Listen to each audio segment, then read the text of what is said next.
ప్రతిరోజు మనకి కనిపించే దేవుడు సూర్యుడు. ఎప్పుడైనా గమనించారా? సూర్యభగవానుడి రథానికి 7 గుర్రాలే ఎందుకుంటాయి? 2 ఉండొచ్చు కదా!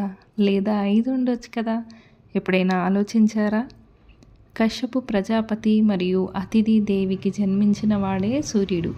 ఆయన ప్రయాణించే రథానికి ఒకే ఒక్క చక్రం ఉంటుంది. అదే కాలచక్రం. దానికి ఉండే 12 ఆకులు 12 నెలలను 12 రాశులను సూచిస్తాయి. అంటే సూర్యుడి ప్రయాణమే కాలం, కాలమే సూర్యుడు. మరి ఆ 7 గుర్రాలు ఏంటి?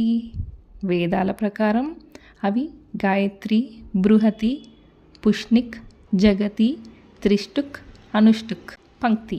ఇవి సప్త ఛందస్సులు. సామాన్యంగా ఈ 7 గుర్రాలు వారంలో 7 రోజులను సూచిస్తాయి. అంటే సూర్యుడు ఏ రోజు సెలవు తీసుకోడు. కాలం ఆగదు. సూర్యకాంతితో ఉండే 7 రంగులే ఈ 7 గుర్రాలు. సూర్యుడి రథసారథి పేరు అనూరుడు. ఉదయం సూర్యుడు రాకముందే ఆకాశం ఎర్రగా మారుతుంది కదా! అదే అనూరుడు. అందుకే సూర్యోదయానికి ముందు ఎరుపు రంగు కనిపిస్తుంది. మన శరీరం కూడా ఒక రథం లాంటిదే.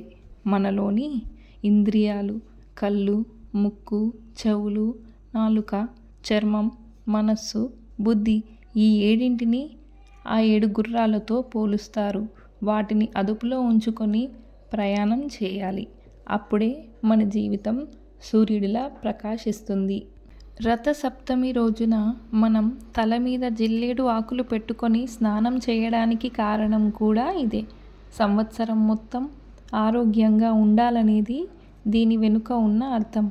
ఈ రథసప్తమి నాడు ఆ ప్రత్యక్ష దైవాన్ని కోరుకుందాం.